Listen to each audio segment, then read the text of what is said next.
Camarines Sur. Papasok na tayo sa town proper ng Iriga City. So ito yung simbahan ng Iriga mga tol. Napakaganda. Magpipicture ako dito. Iriga City Hall. Pero hindi na siya ano. Ito yung dating City Hall mga tol. Kasi ano na siya tindahan na. Ang galing. Good morning mga tol. At for today's video ay babiyahe tayo papuntang Camarines Sur, ang Iriga City. And kakalabas ko lang ng Sorsogon proper. Dadaan muna tayo ng Albay proper, Daraga. At magmimit muna kami ni Takbong Turista dahil nandun yung sticker ko para sa mga taga Iriga. And dadaanan natin yung Pulanggi kung meron makakilala. Pero itong biyahe na to ay ang pinaka stopover natin at pinaka highlight natin itong vlog na to ay ang Iriga City. So doon tayo magkwentuhan about sa history ng Iriga. Nakabutan na tayo ng traffic, kaya kung meron tayong mga shortcut na madadaanan para hindi tayo ma-traffic at matagalan sa biyaheng ito, ay doon tayo dadaan. So time check 8:28, 7:30 ako nag-take off sa Kasiguran. And simula doon ay babiyahe sana tayo ng 2 hours, almost 3 hours na din, 3 hours na. Kaya nga lang ay dito na ako nag-intro para may iba naman. So samahan nyo ako ngayon at nandito na tayo sa may Anislag proper. Samahan nyo ako for today's video at pupunta tayo ng Iriga City. Let's go! Alright, mag-Daraga Town na lang tayo dadaan. Dito sana tayo dadaan. Kaya nga lang makitid yung kalsada dyan. Hindi naman tayo makakabira kasi puro kurbada. Dito makalampas lang tayo ng town proper, diretso na papuntang Kamalig. Makakabelo na tayo hanggang makalabas tayo ng Kamalig. Pero stop over tayo ng Kamalig. Doon kami magmimit ni Takbong Turista para sa aking sticker. So babayaran ko din siya kasi hindi pa yung bayad. And nagpapasalamat din talaga ako sa Shifa Tire. Ang gulong na gamit natin sa lahat ng biyahe natin sa malayuan, malapitan mga tol, Shifa Tire lang sa alam. Shifa Tire talaga yung nagdala pa sa akin sa mga malalayong lugar like Baguio City. Ito yung tiniwalaan ko mga tol. And thanks God, nakabalik kami ng very very safe. Walang galos, walang aberya. Napaka-solid. Shifa Tire lang sa alam mga tol. Highly recommended na gulong. Pwede nyong gamitin sa mga long rides. Shifa Tire. Samahan nyo pa ng oil na ginagamit ko din. Speed metal oil mga tol. Alright, diretso tayo ng town proper. Ganda ng mayan, no? Alright mga tol, touchdown Daraga Town proper. Ito yung papunta, paakyat ng simbahan ng Daraga. So galing na din ako dyan. At nagpapasalamat ako sa mga taga Daraga. Ang ganda ng Mount Mayon. At dumaan na tayo sa Daraga Town proper. Dito na tayo sa may likuran. Parang diversion road nila to. And simula dito ay babiyahin na nga lang tayo ng 1 hour and 17 minutes. Wala nang 60 km, 57 na lang.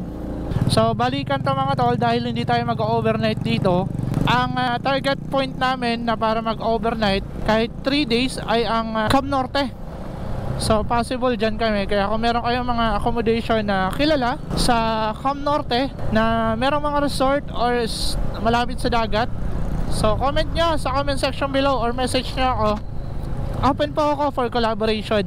Kahit discount lang, okay na sa amin. Alright, so magkita-kita tayo dyan sa Daet or Camarines Norte dahil iikutin namin yan ni GM. Alam ko maraming magandang lugar sa Cam Norte. Kita-kita tayo dyan. Kakalabas lang din natin ng Kamalig Bypass Road. And ito, balik tayo sa National Highway going to Ginubatan proper. So, nakikipagpatentero tayo dito sa traffic ng Ligaw. Ang pakyat kasi malubak dito mga tol. At tumawag sa akin si Takbong Turista ng Iriga City ay magmimit daw na lang kami sa may Ligaw, sa may Greenbelt. So dito na din naman ako sa Ginubatan. Banatan na natin hanggang makarating tayo ng Ligaw City. So daan tayo ng Ligaw City proper. Pero pag pauwi, diversion road tayo para di tayo matraffic. Sureball yung traffic ngayon. May pasok kasi.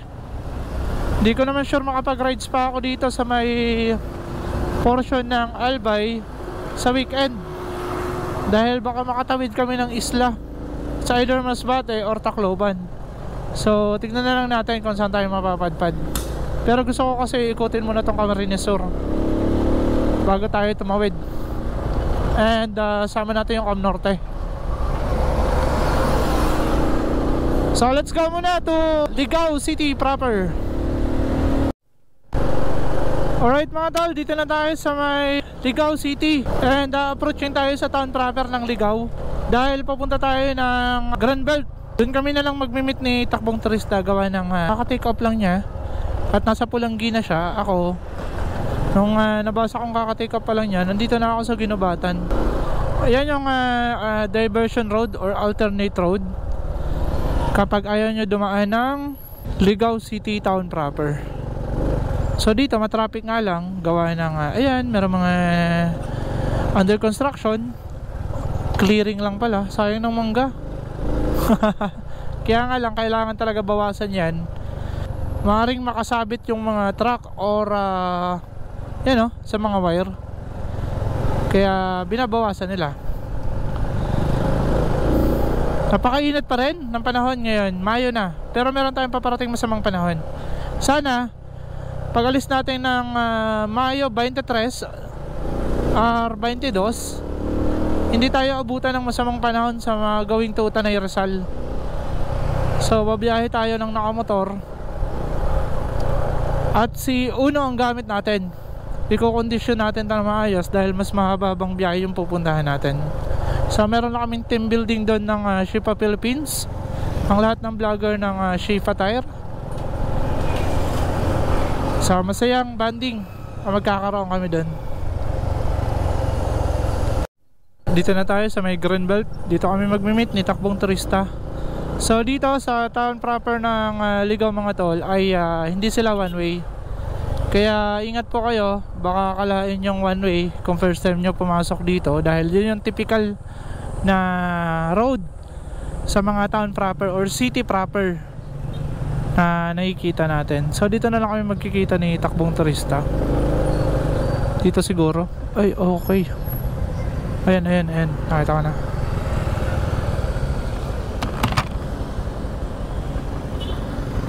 Shout out tol. Bilis mo Ang bilis mo.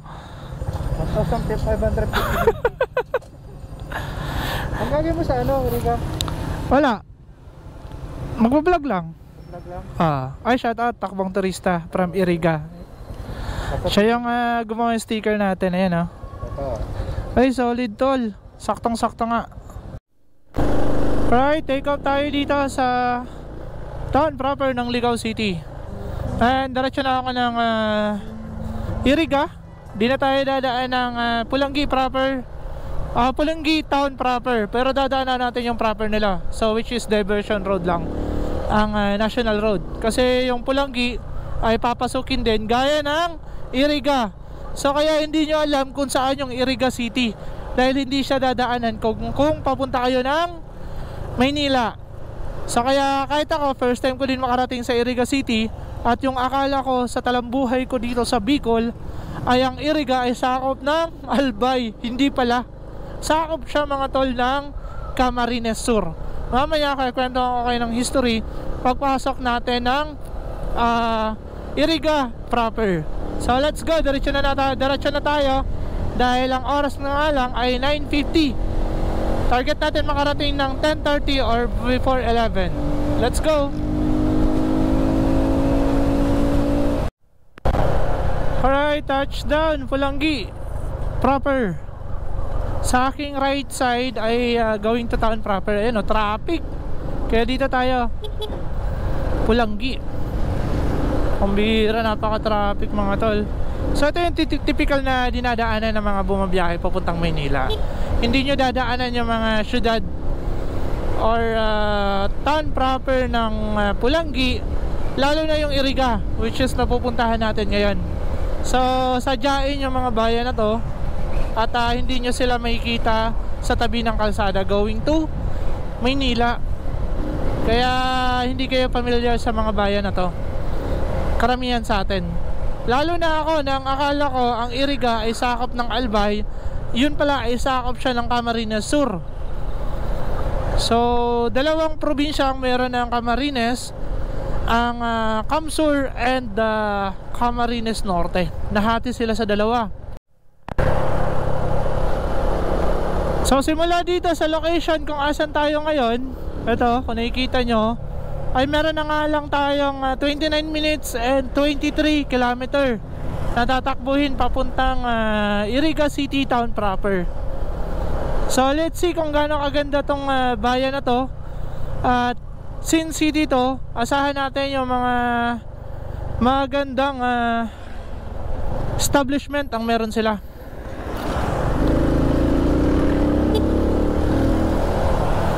Ito ay going to Ligao.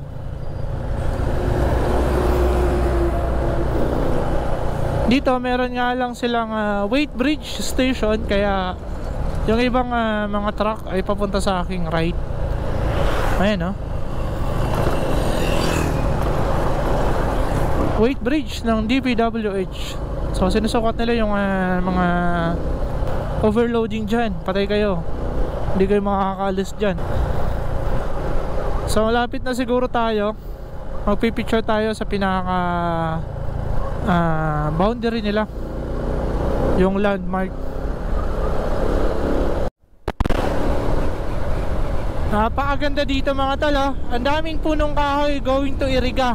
So ito ay akala ko dati ay sakop ng Ligao, kasi hindi ko pa alam kung asan yung Pulanggi. Ligao pala yung alam ko. Ngayon ay ito ay halos sakop ng Iriga going to Pulanggi. Pagpababa, pag going to Legazpi kayo. Napakaganda. Sana wag naputulin, kasi pwede itong pahingahan ng mga motorista kapag sobrang inat. Ang presko lang mga tol. Alright, ito yung pinaka-boundary ng Camarines Sur Province. At bigyan ko lang kayo ng history about sa Camarines. Bakit siya tinawag na Camarines? Dahil ang Camarines ay galing sa salitang Camarin, which is isang klase ng bubong dito sa lugar na to. Ayun, picture tayo dito. Ang ganda sana kung sementado na to. Camarines Sur. Alright, so nakapagpa-picture na ako dun sa Arco or landmark ng Camarines Sur. At ang unang bayan na dadaanan natin bago tayo makapunta ng Iriga City ay ang Bato, Camarines Sur. So hindi ko na ito ipa-vlog dahil na-vlog ko na din to. Ngayon nga lang ay maghahanap ako ng pwedeng mapagpa-loadan dito dahil naubusan tayo ng load. So tingnan natin kung saan merong load. Alright, nakapagpa-load din kahit 50 pesos lang. Mahina pala dito yung globe mga tol.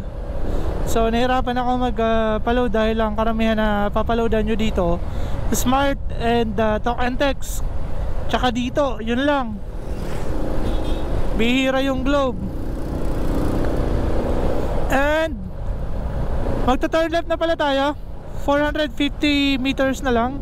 Lapit na to. So hanapin na lang natin yung pinaka crossing bago tayo pumasok going to Iriga. So ito ay Bato proper. Daanan natin yung town proper nila. 250. Feeling ko yun na yun 180.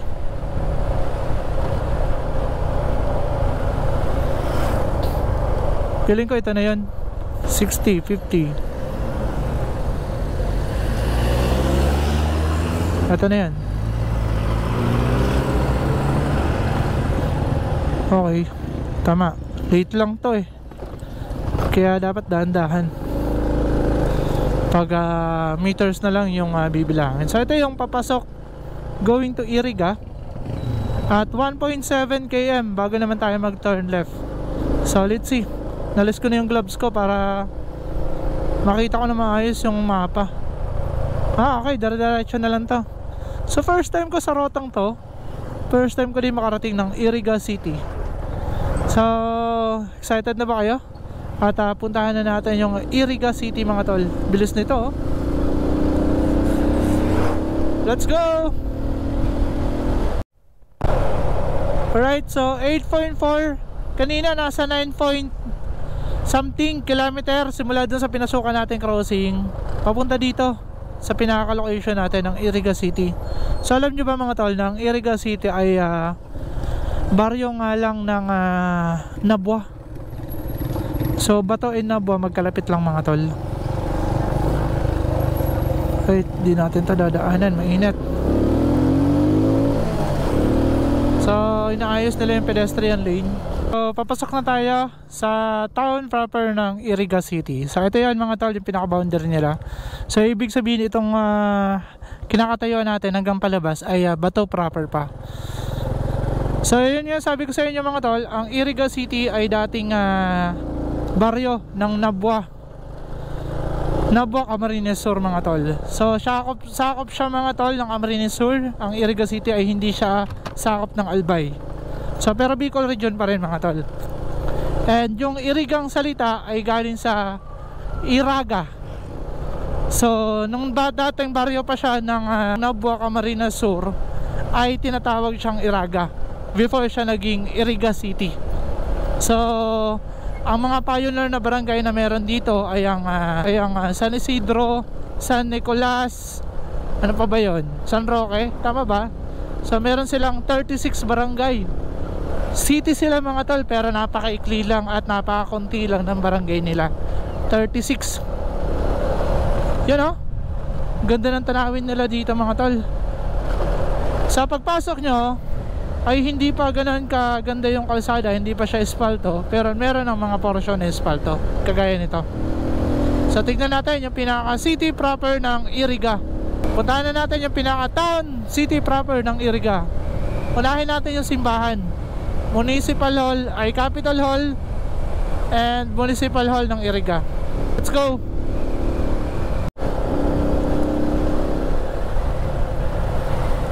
Right, shoutout nga pala uli kay Takbong Turista dahil na-meet natin siya sa may Ligaw.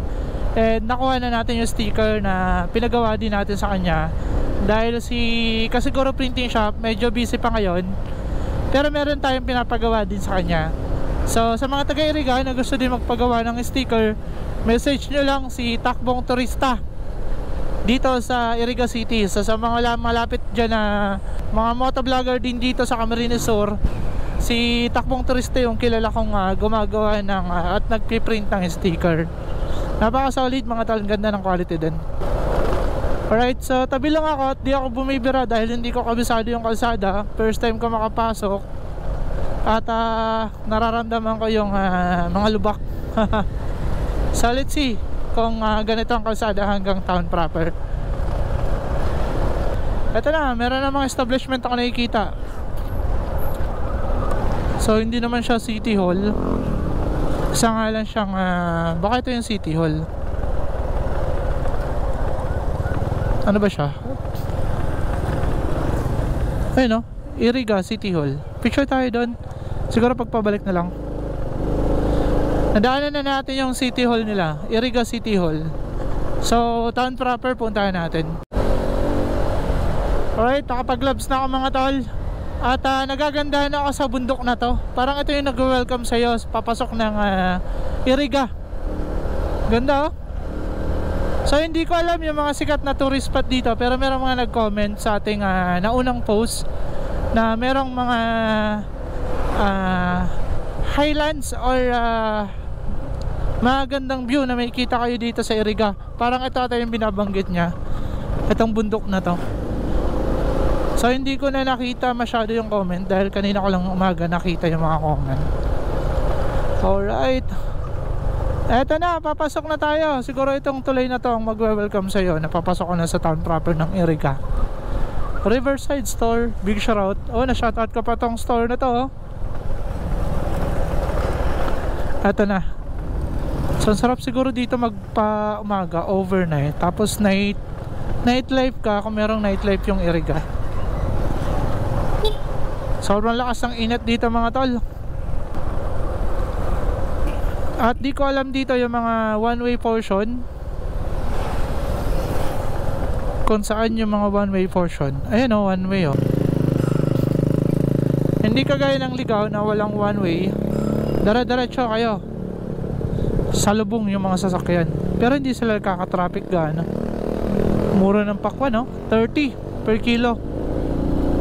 Ang dami siguro dito nga nagpapakwan. Ganda ng bundok mga tol.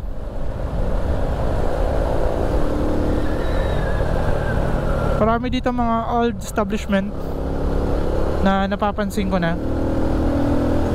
At napakaganda ng mga bahay. Tingnan pa natin sa unahan. Alright.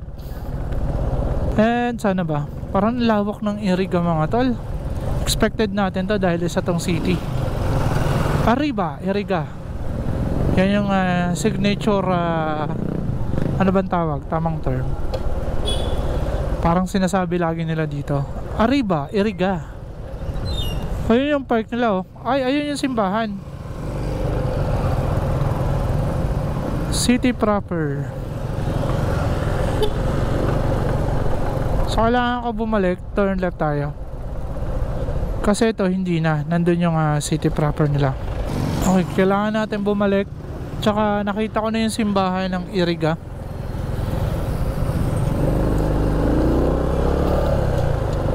Alright, so sa mga followers natin nasa malalayong lugar, nandito po ako sa inyo, sa inyong bayan. Eto, pasok tayo dito.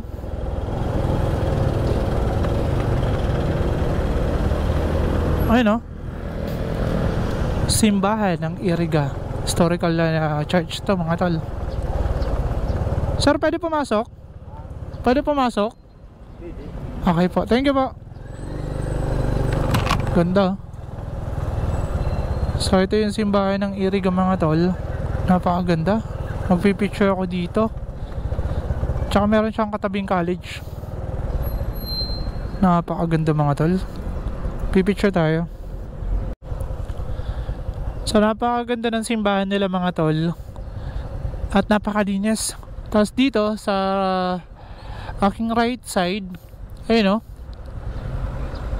nandyan yung bell nila. Napakaganda mga tol. Historical place to ng Iriga. So di na tayo dito magtatagal dahil entrance lang to eh. So doon tayo mag-exit na naman. Tapos balik na naman tayo. So meron din sila dito mga mural painting. Ayan oh. Napakaganda ng simbahan ng Iriga. So ikutin natin yung town proper ng Iriga bago tayo lumabas dito. So curious lang ako sa bayang to. At ngayon alam ko na kung ano yung Iriga. Napakaganda din pala. Malawak yung kanilang kalsada sa town proper. Ayan o, 4 lanes. At organized. Meron mga one-way portion, kaya di ganun ka gulo yung mga sasakyan. Pure Gold Iriga, meron sila. Ayan yung parking area nila, pwede dito sa tabi. Ito yung park. Ayan o, linas. Ito yung City Hall. Pero meron ako nakita dong City Hall din. Pero hindi na siya ano. Ito yung dating City Hall mga tol. Kasi ano na siya eh, tindahan na. Ang galing. So gusto ko makapagpa-picture doon sa may Iriga. So hindi ko sure mga tol kung pwede tayo makyat doon dahil hindi naman talaga ata napapasok yung motor. Pero nandun yung landmarks nila. Hanap tayo ng ibang portion. Ganda, ito yung park nila oh. Mapunong kahoy din. Karamihan ng mga establishment na nakikita ko mga tol, unfamiliar para sa akin. Hindi ako familiar sa mga establishment no. Tauwan, general merchandise. Pure Gold lang. BDO, dalawa yung BDO nila. Meron ako nakita dun sa dating City Hall. Okay, saan yung papunta? Traffic dun oh. So one way siya dyan. At dito lang tayo pwede dumaan. Grabe. Dami din pala sasakyan dito sa Iriga. So anong nangyayari ay paikot-ikot ako dito. Dito tayo, naka-signal light ako eh. Hindi ko na nga matandaan mga tol kung saan ako lumabas, pero paikot-ikot ako. So gusto ko makuha kung saan yung daan papunta doon sa kabilang ang dami nilang crossing. Sige, dito tayo, papunta tayo doon. Ako, nagugulan ako dito. Malawak yung kalsada nila, tsaka mabibilis yung mga motorista dito. Hindi ganun ka-traffic, maluwag. Okay, dito yung papuntang Buhi. Ayun, no? Buhi, Camarines Sur. So di ko alam kung gano'ng kalayo yung Buhi, Camarines Sur. And let's see kung ipapart 2 natin ang Buhi, Camarines Sur. Abangan nyo to, tapusin nyo to mga tol, dahil tignan natin kung makapunta tayo ng Buhi, Camarines Sur. Ang Buhi Lake.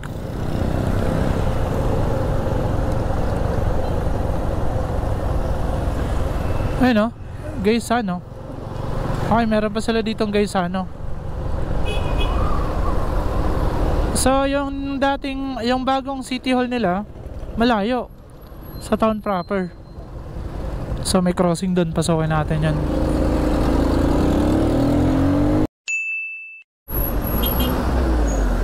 Okay, balik tayo doon sa pinagrutahan natin kanina. At napakalapit din pala mga tol. From Iriga to Buhi, Camarines Sur ay meron lang tayong 22 minutes para makapunta doon. 14 km, napakalapit. So abangan nyo part 2. Papunta ko ng Buhi, Camarines Sur. So ito yun, hindi kasi mga puntahin na lugar, sadyain to. Okay, last ikot. Kung ano yung mapapansin pa natin dito sa Iriga. Dalawang city hall nila. Ito kasi meron pa nakalagay na Iriga City Hall, pero hindi na siya City Hall. Meron na siyang Watson, BDO. Dahil siguro yan ang lumang City Hall. Tapos nadaanan na natin kanina ang bagong City Hall. So dito yung papuntang Legazpi. Ano, Legazpi. Taas tayo papunta ng Buhi. Marami pang establishment sa looban na yun. Tapos dito LCC meron din sila. So di na natin naikot doon dahil punta tayo ng Buhi. Abangan nyo part 2, dahil tatapusin natin to dun sa dulo, since narating din natin naman yung Iriga City. At nakita ko yung kanilang simbahan, napakaganda. So pinaka-target natin mapuntahan sa Buhi, Camarines Sur ang Lake Buhi. So gusto ko din marating yung bayan na yan, pero hindi siya city mga tol. Isa siyang bayan ng Camarines Sur. Okay, papasok tayo doon sa crossing na yan. Nakadalawang ikot ako dito, oh. Asa na? Para mag-turn right tayo. So malapit lang, babanatan natin to.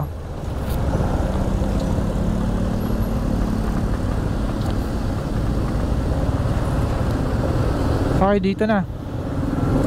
Going to Buhi. Alright. Pero ito ay Iriga proper pa rin. Diretso natin. Napakalawak ng Iriga City mga tala.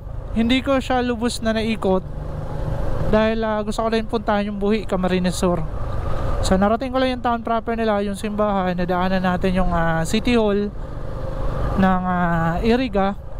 At napakalinis, napakaganda, napakalawak ng town road nila. Hindi kagaya sa ibang city na napaka-traffic na, ang daming tricycle, ang gulo. Pero dito napakalinis. So dito ko natatapusin tong vlog natin na biyahe natin from Sorsogon to Iriga. Hindi, Daraga na tayo nag intro eh. From Daraga to Iriga ay nakita niyo naman yung biyahe natin. So napatigil lang tayo ng mga ilang tigil dahil naghanap ako ng papaloadan, nag-meet kami ni Takbong Turista. So taga dito siya mga tol. Alright, so maraming salamat sa panonood nyo. Abangan nyo part 2, Buhi, Camarines Sur. Pupunta na ako ng Buhi. Ito yung daan.